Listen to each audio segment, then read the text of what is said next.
Hello guys, இந்த வீடியோவில் நம்ம என்ன பார்க்க போகுதுன்னா ஹவு டு கெட் சாபர். ஆமாம் கைஸ், சாபர் ஸ்வாட் நம்ம எப்படி எடுக்கிறதுன்னு தான் இந்த வீடியோவில் பார்க்க போகுது. இது பார்த்திங்கன்னா ஒன் ஆஃப் தி கிரேட் ஸ்வாடு ஃபஸ்ட்டு சீல. அதனால தான் இந்த ஸ்வாட் எப்படி எடுக்கிறதுன்னு பார்க்க போகுது. மற்ற ஸ்வாட் மாதிரி என்பிசிஸ் கிட்ட போயிட்டு பேசிட்டு பை பண்ணுற மாதிரி இல்லை. இது பார்த்திங்கன்னா நம்ம ஒரு சில பல கொஸ்ட்டு முடிச்சு தான் எடுக்கணும். ஓகேங்களா, நம்ம எப்படி எடுக்கிறேன்னு பார்ப்போம். ஃபஸ்ட்டு நீங்கள் ஜங்கிளுக்கு வந்துடணும். ஜங்கிளுக்கு இந்த கொஸ்ட்டுக்கு கீழே பார்த்தீங்கன்னா ஒரு சின்ன ஒரு ரூம் மாதிரி இருக்கும். அந்த ரூம் கீழே பார்த்தீங்கன்னா ஒரு ஓட்டை இருக்கும். அங்கே பார்த்தீங்கன்னா ஒரு டைமண்ட் செஸ்ட் இருக்கும். அதுக்கப்புறம் பார்த்தீங்கன்னா டார்ச் இருக்கும். இந்த டார்ச்சை நீங்கள் டச் பண்ணால் உங்களுக்கு டார்ச்சுன்னு சொல்லிட்டு உங்கள் ஹேண்ட்லேயே எக்யூப் ஆன மாதிரி வந்துடும். அது நீங்கள் எடுத்துகிட்டு டேரெக்டாக போக வேண்டியது டெசர்ட். ஆமாம் கைஸ், இப்போ நான் டெசர்ட்டுக்கு போயிட்டு வீடியோ ஆன் பண்ணுறேன். ஓகே கைஸ், இப்போ நம்ம டெசர்ட்டுக்கு வந்துச்சு. டெசர்ட்டில் பார்த்தீங்கன்னா இந்த வீடு மட்டும் டிஸ்ட்ராய் ஆகிருக்கும். அந்த வீட்டு உள்ளாக போக முடியும் உங்களால். போயிட்டிங்கன்னா அந்த டார்ச் எடுத்துகிட்டு போயிட்டு இங்கே ஒரு துணி மாதிரி இருக்கும். அந்த துணியில் போய்ட்டு நீங்கள் அந்த டார்ச்சை வச்சிங்கன்னா அந்த துணி எரிஞ்சிடும். அதுக்கப்புறம் நீங்கள் உள்ளாக்க போகலாம். உள்ளாக்க போயிட்டு இந்த சேலஸ் நீங்கள் எடுக்கணும்.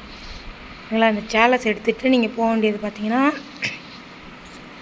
Frozen island. நான் ஃப்ரோசன் ஐலாண்டுக்கு போயிட்டு காமிக்கிறேன். ஓகே கைஸ், இப்போ நம்ம பார்த்தீங்கன்னா ஃப்ரோசன் வில்லேஜ் வந்தாச்சு. ஃப்ரோசன் வில்லேஜ் பார்த்தீங்கன்னா அந்த சேலஸ் எடுத்து நீங்கள் மேலே வந்துடணும். மேலே வந்தீங்கன்னா ஸ்வாட் டீலர் பக்கத்தில் பார்த்தீங்கன்னா சிக்மேன் ஒருத்தன் இருப்பான். சிக்மேன் கிட்ட போயிட்டு நீங்கள் பேசணும். பேசினதுக்கப்புறம் நீங்கள் வெளில வந்துடணும். பார்த்தீங்கன்னா ஹெல்ப் கேட்பான். அப்புறம் நீங்கள் இந்த எபிலிட்டி டீச்சர் இருக்கானா இந்த ஃப்ரோசன் ஐலாண்டில் இந்த டனல் மாதிரி அது கீழே வந்துட்டிங்கன்னா இங்கே பார்த்தீங்கன்னா தண்ணி சொட்டும். அது சேலஸை பார்த்தீங்கன்னா இதில் போயிட்டு காட்டணும். தண்ணி கட்டில் சொட்டிடுச்சுன்னா அந்த சேலஸோட மேலே உள்ள கலர் பார்த்தீங்கன்னா மாறிடும். அப்புறம் திருப்பி நீங்கள் வந்துட்டு அந்த சிக்மேன் கிட்ட போய்ட்டு பேசணும். நீங்கள் நான் அவங்ககிட்ட போய்ட்டு பேசி காமிக்கிறேன். பேசுனீங்கன்னா அவன் தேங்க்யூ சொல்லிவிட்டு இது பைரட் வில்லேஜுக்கு போக சொல்லுவான். அங்கே பார்த்தீங்கன்னா அவன் பையனுக்கு ஹெல்ப் பண்ணுன்னு சொல்லுவான். இப்போ நான் பைரட் வில்லேஜுக்கு போயிட்டு உங்ககிட்ட காமிக்கிறேன். ஓகே கைஸ், இப்போ பார்த்தீங்கன்னா நான் பைரட் வில்லேஜுக்கு வந்துட்டேன். இங்கே பார்த்தீங்கன்னா பக்கத்து லெஃப்ட் சைடில் பார்த்தீங்கன்னா ரிச் மேன் ஒருத்தன் இருப்பான். அவன்கிட்ட போய்ட்டு நீங்கள் பேசணும். அவனும் பார்த்தீங்கன்னா ஹெல்ப் கேட்பான். அப்போ நீங்கள் என்ன செய்யணுன்னா இங்கே இதில் பேக்லேயே பார்த்தீங்கன்னா பைரட் வில்லேஜ் பேக்லேயே பார்த்தீங்கன்னா ஒரு சுட்டுக்கோல ஒரு ஐலாண்ட் இருக்கும். அங்கே பார்த்தீங்கன்னா நீங்கள் போகணும். இப்போ நான் இப்படியே போய் காமிக்கிறேன். வெயிட் பண்ணுங்க, நான் இப்படியே போய்ட்டு காமிச்சிடுறேன்.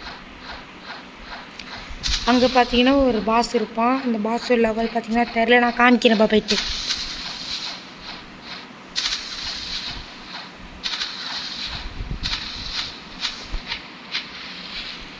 ஓகே, இங்கே வந்துட்டிங்கன்னா மாப் லீடர்னு ஒருத்தன் இருப்பான். லெவல் பார்த்தீங்கன்னா 120. இவனை பார்த்தீங்கன்னா இப்போ நீங்கள் அடிக்கணும். ஓகே, இப்போ நம்ம இவனே சாவடிச்சாச்சு. இவன் சாவடிச்சதுக்கப்புறம் நீங்கள் திருப்பி அந்த ரிச் மேன் கிட்ட போய்ட்டு பேசணும். இப்போ நான் இங்கே அந்த மாப் லீடரை அடிச்சுட்டு வந்துட்டேன். இப்போ போய்ட்டு நீங்கள் இவங்ககிட்ட போய்ட்டு பேசுனீங்கன்னா அவங்களுக்கு கொடுப்பான் ரெக்லிக்னு அவன் நம்ம கிட்ட ஒன்று கொடுப்பான். ஓகே, இப்போ நீங்கள் இதை எடுத்துக்கிட்டு போக வேண்டியது பார்த்தீங்கன்னா ஜங்கிள். ஓகே, நான் இப்போ ஜங்கிளுக்கு போய்ட்டு வீடியோ. ஓகே கைஸ், இப்போ நீங்கள் பார்த்தீங்கன்னா இந்த ரெப்ளிக் எடுத்துகிட்டு போயிட்டு இந்த கச்சா கீழே போயிட்டு பார்த்தீங்கன்னா இங்கே கிராஸ் சிம்பிளில் ஒன்று இருக்கும். அது உங்களுக்கு க்ளோஸில் இருக்கும். அங்கே பார்த்தீங்கன்னா கிராஸ் சிம்பிளில் பார்த்தீங்கன்னா ஒன்று வந்திருக்கும். அதுக்கிட்ட பார்த்தீங்கன்னா இந்த ரெப்ளிக்கை போயிட்டு வச்சிங்கன்னா இந்த இடம் அன்லாக் ஆகிடும். இவன் பார்த்தீங்கன்னா சாபர் எக்ஸ்பர்ட். இவன் பார்த்தீங்கன்னா ஒன் பீஸில் யாருன்னு தெரிஞ்சால் கமெண்ட்டில் சொல்லுங்கள். எத்தனை பேர் ஒன் பீஸ் பார்க்குறீங்கன்னு பார்க்குறேன். ஓகே, இவனை பார்த்தீங்கன்னா நீங்கள் போய்ட்டு அடிச்சிடணும். இவனை அடிச்சிங்கன்னா எங்கே இவன் பார்த்தீங்கன்னா சும்மா தான் கைஸ் 200வது லெவல் போட்டிருக்கான். ஆனால் இவன் ஒரு 400வது லெவல் மாதிரி ஸ்ட்ராங்காக இருப்பான். இவன் நீங்கள் அடிச்சிட்டிங்கன்னா 100% சாபர் ட்ராப் ஆகும். ஆனால் நீங்கள் சோலோவாக அடிங்க, அதான் நான் ரெக்கமெண்ட் பண்ணுறேன். கஷ்டம்தான், பட் சோலோவாக அடிச்சிங்கன்னா உங்களுக்கு கிடைக்கும். இல்லாட்டி சம்டைம்ஸ் கிடைக்காம போயிடும். அதனால தான் சொல்கிறேன். ஆனால் நீங்கள் சோலோவாக அடிச்சிங்கன்னா 100% ட்ராப் சான்ஸ். ஓகேங்களா, இப்படி தான் நீங்கள் இந்த சாபர்ஸோட எடுக்கணும். ஓகே, பை கைஸ், நம்ம அடுத்த வீடியோவில் பார்ப்போம்.